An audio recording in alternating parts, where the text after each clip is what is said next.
বক্তব্য রাখবার জন্য আহ্বান জানাচ্ছি মাননীয় সদস্য জনাব মোহাম্মদ সুলাইমান সেলিম, 180, ঢাকা 7। আপনার সময় 5 মিনিট। বিসমিল্লাহির রহমানির রহিম।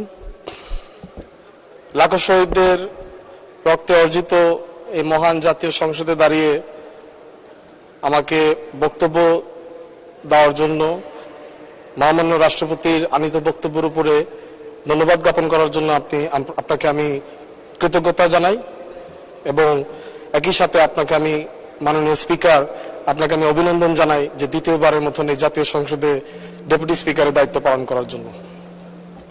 আমি অভিনন্দন জানাই আমাদের সফল রাষ্ট্রনায়ক, আমাদের মানবতার মা, গণপ্রজাতন্ত্রী বাংলাদেশ সরকারের মাননীয় প্রধানমন্ত্রী, যিনি পঞ্চমবারের মতন এই বাংলার মানুষের প্রতিনিধিত্ব করার লক্ষ্যে নির্বাচিত হয়েছেন। একই সাথে অভিনন্দন জানাই আমাদের সকল মন্ত্রী প্রতিমন্ত্রীগণ, আমাদের সকল সংসদ সদস্যগণ, হুইপগণ এবং আমাদের সংরক্ষিত মহিলা আসনের এমপিদের। শ্রদ্ধার সাথে স্মরণ করতে চাই স্বাধীনতার মহাবীর, মুক্তির মহানায়ক, স্বাধীন বাংলার মহান স্থপতি, আমাদের আদর্শিক পিতা, বিশ্ব শান্তি, স্বাধীনতার মুক্তিকামী মানুষের অন্তহীন প্রেরণার উৎস, সর্বকালের সর্বশ্রেষ্ঠ বাঙালি জাতির জনক বঙ্গবন্ধু শেখ মুজিবুর রহমান। এবং শ্রদ্ধার সাথে স্মরণ করি তারই সহধর্মিণী বঙ্গমাতা মহিষী নারী শেখ ফজলুন্নেসা মুজিব সহ 18 জন পরিবারের সকল সদস্য যারা 1975 15 আগস্টে কালো রাতে নিহত হয়েছিলেন এবং শাহাদাত বরণ করেছিলেন। শ্রদ্ধার সাথে স্মরণ করি 1975 3 নভেম্বরের জাতীয় 4 নেতা। শ্রদ্ধার সাথে স্মরণ করি 1952 সনের ভাষা আন্দোলন মাসে, এই ভাষা আন্দোলনের মাসে আমি শ্রদ্ধার সাথে স্মরণ করি আমাদের সকল শহীদদের এবং সৈনিকদের।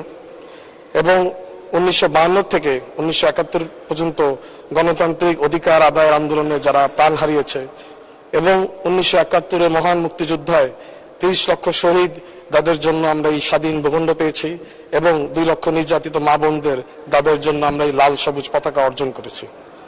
এবং শ্রদ্ধার সাথে স্মরণ করি 75 পরবর্তীকালে স্বৈরাচারী বিরোধী আন্দোলনে সকল নিহত যারা শাহাদাত বরণ করেছেন।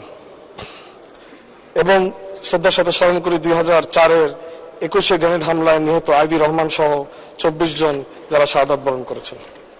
মাননীয় স্পিকার, সুবহান রাব্বিয়া তাআলার অশেষ রহমতে এবং মানবতার মা, রাষ্ট্রনায়ক, গণপ্রজাতন্ত্রী বাংলাদেশ সরকারের মাননীয় প্রধানমন্ত্রী শেখ হাসিনার নিঃস্বার্থ এবং দ্বিধাহীন ভালোবাসায় আমার উপরে অর্পিত আস্থার কারণে সদ্য সমাপ্ত দ্বাদশ জাতীয় সংসদ নির্বাচনে ঐতিহ্যবাহী পুরান ঢাকা 7 আসনের মুক্তিযুদ্ধ, গণতান্ত্রিক এবং অর্থনৈতিক মুক্তির প্রতীক নৌকা নিয়ে প্রাপ্তি ভোটের 88% ভোট জয় লাভ করে এই মহান জাতীয় সংসদে রাজধানীর ঢাকার সর্বকনিষ্ঠতম সংসদ সদস্য হিসেবে আমি কাজ করার সুযোগ পেয়েছি।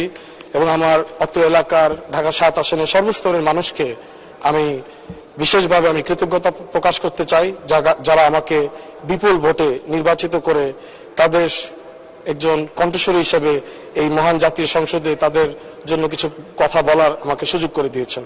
আমি কৃতজ্ঞতা জানাই আওয়ামী লীগ এবং আওয়ামী লীগের সহযোগী সংগঠনের নেতৃবৃন্দদের, যারা আমাকে সহযোগিতা করেছেন, এবং আমার পরিবারের সকল সদস্যদের।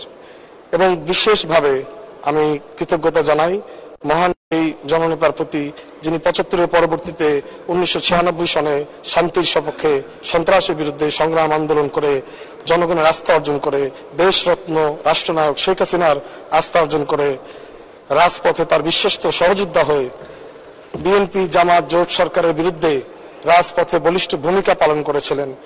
তার পরিক্রমায় তিনি নির্যাতিত হন, 229টি মিথ্যা মামলা তার প্রতি দায়ের করা হয়, বারবার তিনি কারাভোগ করেন, এবং কিন্তু তারপরও হাজারো নির্যাতন পরেও আজ অবধি এখনো সে পুরান ঢাকার মানুষের ঢাল হয়ে দাঁড়িয়ে আছেন। তিনি হলেন 3 বারের সাবেক সফল সংসদ সদস্য আমার পিতা, যিনি আজ এখনো জননেত্রী শেখ হাসিনার প্রত্যেকটি নির্দেশ অক্ষরে অক্ষরে পালন করে রাজপথে সক্রিয় ভূমিকা পালন করে এসেছিলেন। তাকে অনুসরণ করেই আমি আমার রাজনৈতিক জীবন শুরু করি এবং তার কাছ থেকে আমি খুব কাছ থেকে আমি শিখতে পেরেছি মানুষের সেবা কিভাবে করতে হয়, মানুষের সুখে দুঃখে কিভাবে পাশে থাকতে হয়। আজ দেশবাসী জানে এবং মাননীয় সদস্য 2 মিনিট বলবেন। একটু বাড়ায় দিলে ভালো হয় মাননীয় স্পিকার। সকল দেশবাসী জানে যে আমার বাবা আজ শারীরিকভাবে অসুস্থ। তার কিছুটা কথা বলতে কিছুটা সমস্যা হয়, কিন্তু সংকটতম সময়ের মধ্যে অনেকগুলো কথা উচ্চারণ না করতে পারলেও উনি দুটো শব্দ সবসময় উচ্চারণ করে থাকেন, সেটি হলো আল্লাহ এবং আপা। আমি সকলের কাছে দোয়া কামনা করি যে আমার বাবা যেভাবে মানুষের সেবায় নিয়োজিত ছিল, জনগণের জন্য যেভাবে পাশে ছিল, দেশের জন্য, মানুষের জন্য, এলাকার জন্য যেভাবে কাজ করেছিল, ঠিক তারই মতন যেন আমিও তার হয়ে কাজ যেন করতে পারি। আমি মাননীয় স্পিকার আজকে এই দিনে বলতে চাই যে আমার রাজনীতির সাথে সম্পৃক্ততা হয় 1/11 সময় থেকে, যখন মাননীয় প্রধানমন্ত্রীর পরামর্শে আমার বাবার এবং আমার মারও তখন দেশ ত্যাগ করতে হয়। তখন থেকে আমি রাজনীতির সাথে এবং তার ব্যবসার সাথে আমি সম্পৃক্ত ছিলাম, এবং তাদের নির্যাতনের ফলে আজ আমাদের অনেকটুক সমস্যা আমাদের ভোগ করতে হয়েছে, এবং তার নির্যাতনের কারণে আমার অল্প বয়সে আমি আমার মাকেও হারিয়েছি। তারা আমাদের রাজনৈতিক কার্যালয় এবং আমাদের অফিস দপ্তরও ঘেরাও করে রাখতো। সেই পরিস্থিতি, সেই পরিবেশেই আমরা আমার বাবার সকল রাজনৈতিক নির্দেশনা, আমাদের দলীয় নির্দেশনা আমি তার হয়ে পালন করার আমি চেষ্টা করতাম, এবং আমাদের নেতাকর্মীদের কাছে আমি সেগুলো পৌঁছাতাম। মাননীয় স্পিকার, একটু সময় একটু বাড়িয়ে দিলে একটু ভালো হয়। 1 মিনিট বলুন। মাননীয় স্পিকার, রাষ্ট্রপতি তার আনিত বক্তব্যে বলেছিল জয় হয়েছে জনগণের, জয় হয়েছে দেশের, জয় হয়েছে গণতন্ত্রের, এবং বলেছিল যে ভবিষ্যতে আমাদের আরো কঠিন সমস্যা মোকাবেলা করতে হতে পারে। ষড়যন্ত্র করে আমাদের জনগণের অধিকার যাতে হরণ না হয়, আন্দোলনের নামে যেন দেশে যেন অরাজকতা না ছড়ানো হয়। 1 মিনিট। মাননীয় স্পিকার, গণতান্ত্রিক অগ্রযাত্রাকে চলমান রাখার লক্ষ্যে জনগণ এবার আস্থা রেখেছেন মুক্তিযোদ্ধা, গণতান্ত্রিক প্রতীক, নৌকার প্রতি, এবং আমাদের রাষ্ট্রনায়ক, মানবতার মা, জননেত্রী, দেশরত্ন শেখ হাসিনার প্রতি। 2008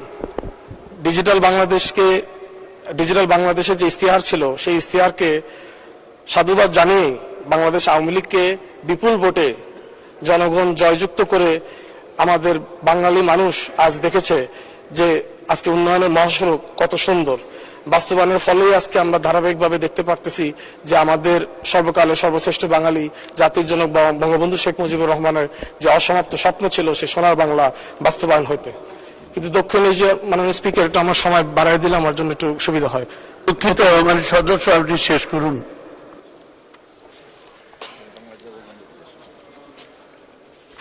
মাননীয় স্পিকার, 1 মিনিট বলুন। 1 মিনিট শেষ করবেন। মাননীয় স্পিকার, আজ আমরা মনে করি যে একটি উন্নয়নশীল দেশ হিসেবে আমরা পরিণত হতে যাচ্ছি। এই উন্নয়নশীল দেশ হিসেবে পরিণত হতে গেলে আমাদের সামনে যে বিপদ আপত্তি আছে সেগুলোর দিকে আমাদের একটু লক্ষ্য রাখতে হবে। আমি আসলে অনেক কথা বলতে চাচ্ছিলাম, সময় যেহেতু সংকট, আমি সংক্ষিপ্তের মধ্যে আমি শেষ করি। আমার এলাকার যথেষ্ট সমস্যা রয়েছে, সেই সমস্যাগুলি আমরা আমি মনে করি যদি ফেস করতে চাই, আমি মনে করি পুরান ঢাকা পুরান বলে নেই না, আজকে 500 বছরের পুরান ঢাকার ইতিহাস আমাদের মানুষের সাথে সম্পৃক্ত। প্রত্যেকটা আন্দোলন সংগ্রামের মধ্যে আমাদের পুরান ঢাকার মানুষরা যথেষ্ট ভূমিকা রেখেছে। এই 1970 সনে আমাদের সর্বকালের সর্বশ্রেষ্ঠ বাঙালি জাতির সনক বঙ্গবন্ধু শেখ মুজিবুর রহমান স্বয়ং নিজেই এই আসন থেকে উনি নির্বাচন করেছিলেন। মোগলটুলিতে আমাদের বাংলাদেশ ছাত্রলীগ, বাংলাদেশ আওয়ামী লীগের প্রথম কার্যালয় ছিল। আমরা ইতিহাসের মধ্যে যথেষ্ট ভূমিকা আমরা পালন করে আসছিলাম, যেটার কারণে আমি সদস্য আপনাকে আন্তরিক ধন্যবাদ। আমরা মাননীয়